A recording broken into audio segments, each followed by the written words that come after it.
I mean, the interesting analog in the UK is, as you say, the Thatcher era, and as you know, the UK has a very conflicted attitude to the relationship between social solidarity and individualism. Because on the one hand, it's a country of socialized medicine and the National Health Service. It used to have, pre-Thatcher, a very strong union tradition. But on the other hand, it's also, the country of property-owning democracy and very strong individualist tendencies. So there is a Free Britain tradition too, and it's one that is intermittently appealed to. Indeed, it's one that Boris Johnson appeals to when it suits him. I'd like to move on to smart America. Tell us about smart America. That's sort of the America that's most at ease in the modern world. The professional educated class who were the first to stream Netflix and to use frequent flyer miles and to learn that Thai food was almost as good as Italian food. It's cosmopolitan. It's, in some ways, I think of it as Bill Clinton's America. People who believe that if you get an education, the right education at the right school, and work hard and get into a profession that is a modern profession, that is to say, is where the information economy is located, you're on the winning side. And everyone else can get there as long as they follow that path too, because the industrial age is ending and the high school degree leading to the decent blue-collar job no longer exists. So smart America has been in some ways the big winners of the last 40 years, along with the corporate and business elites of free America. Smart America has also failed to deliver on its promise because really we don't have meritocracy. It's a word that was coined by the British sociologist Michael Young in the 50s. He intended it pejoratively as a kind of dystopia where children would be tested for intelligence so accurately that the society that resulted would be a very stratified social order in which the smart rule. That sounds like a nightmare. The original American idea was more just an equal opportunity, a kind of openness to everyone to be able to go to a good university. It's become a bit more like Michael Young's nightmare in the last decade or two, where it's a kind of aristocracy of the well-educated, the well-connected, who pass on these advantages to their children so that it's almost inevitable that the children will stay in the same class and that very few others really are going to be able to make it into that class. It's just so hard. It's so competitive. And the amount of not just hard work, but luck with opportunity is so prohibitive. And so people marry within the same social circles. They go to the same school. So really it's almost who you know and who you're born to. And that's not meritocracy. That's more like a description of aristocracy. And it's a kind of neurotic hereditary class, isn't it? Because you describe brilliantly the families in this context as sort of units of 24-hour panic, because the unthinkable thing is that your children shouldn't continue in the same vein and down the same path as yourself if you're part of Smart America, which is in fact a wretched way to approach the world, isn't it? Yeah, the children are like the employees of a family business, and the family business is success, and failure is a terrible fall out. There's a long way down. All you have to do is look at the guy pumping gas or serving you a Big Mac at McDonald's, except that you don't go to McDonald's because you live in smart America. Yeah. You eat grass-fed beef. So yeah, it's both elitist and sort of snobbish in its taste, but also anxious and full of fears of other Americans and of what's happening in other parts of our society. And it's fanatically concerned with children with the children being a success. So people in Smart America spend a great deal of their time, including the fathers, checking out schools and checking out activities after school and working with their kids on their homework. And that kind of intensive care is both a kind of guarantee of success, but it's also a guarantee of you're right, a neurotic state of mind from a very young age. Like families who have their children listening to Beethoven at age 3 in order to be heading for, the right taste in classical music. So it's a bizarre, intense, overheated narrative that doesn't have a lot to do with the well-being of the vast majority of Americans. It's focused inward. And of course, it won't surprise you that Brexit really divided the equivalent smart Britain from what would be called in your analysis, real Britain. So tell us about the real America, which you really intriguingly identify initially with the persona of Sara Palin. She's sort of forgotten, but to me, she was like a comet across the sky. She was something new in 2008. We had never seen at that level of politics someone who wasn't just from the working class, but was still in the working class and whose whole identity as a white working class woman was the key to her appeal. Her ideas were not what mattered about her. She didn't have any. Her record didn't matter. She hardly had that either. What mattered was the glasses she wore, the slang she used, you betcha, drill baby drill, the music that accompanied her performances, redneck woman. She turned on a vast submerged class of Americans, essentially small town and rural white Christians in places that were economically falling behind, where there had maybe been industry, but it had left.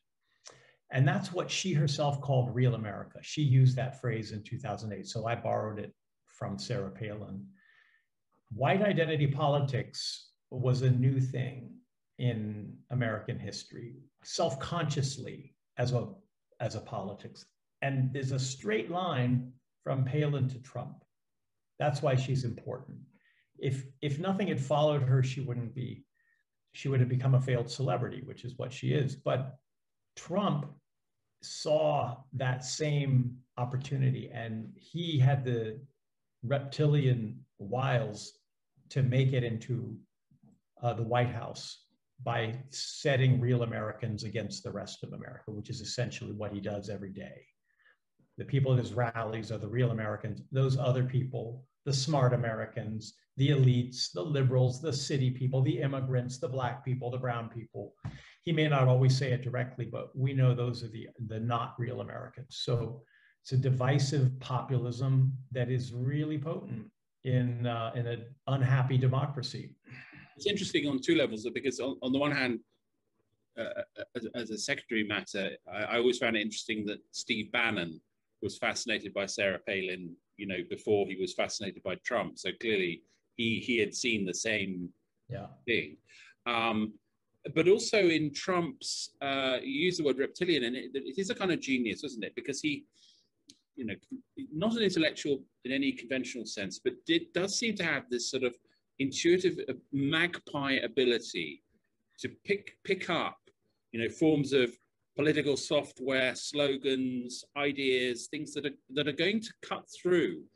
And this is, it's a debased talent, but it is a talent, isn't it?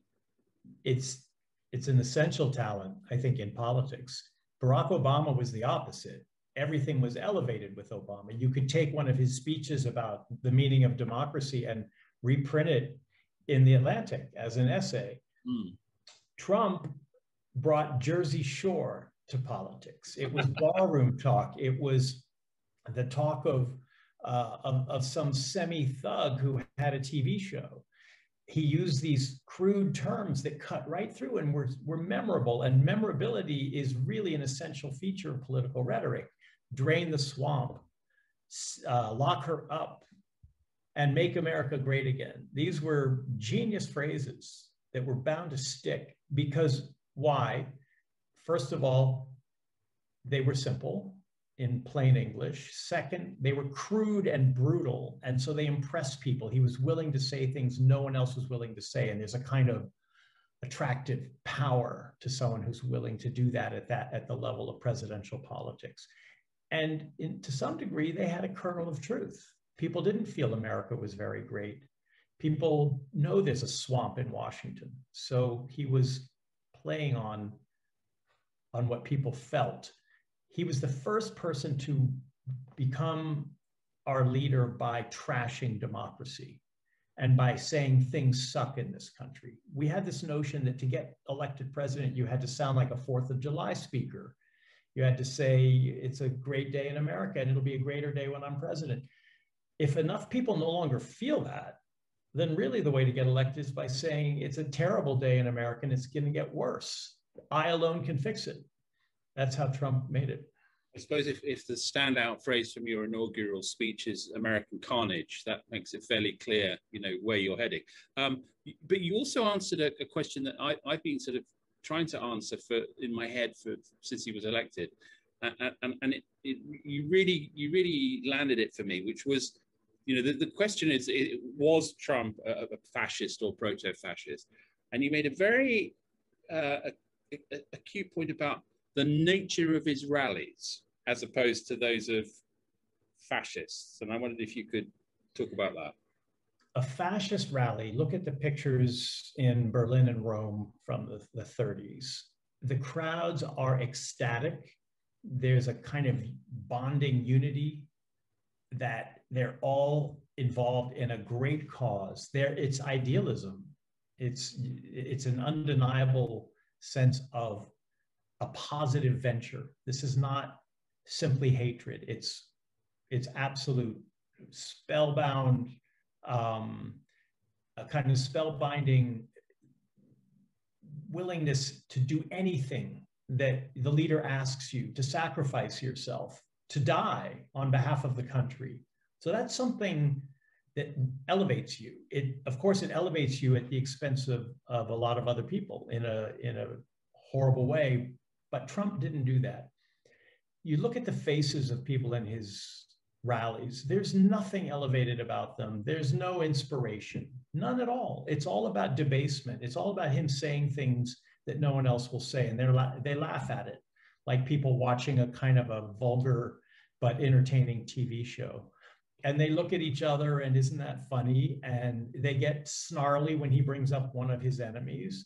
And then they go home. In fact, they go home before he's even done. Imagine someone leaving a Mussolini or a Hitler rally before the leader is finished speaking. But Trump, it became boring, kind of the repetition of the same snarling and vulgar lines. And eventually people kind of drift away, and they're not called to do anything. There is no project. There is no great galvanizing cause that Trump is summoning them to. Even though he says, make America great again, there's no greatness. It's all about lowering everybody to the same level, which is leveling downward. And somehow it's a satisfying thing, because you can tell, in some ways, you can tell the people who've looked down on you, you're just as low as I am. I think there is a parallel with Boris Johnson, who is obviously a very different kind of politician to Trump. And it is that part of the appeal is a sort of wink. In Johnson's case, it's more explicit in Trump's, which says,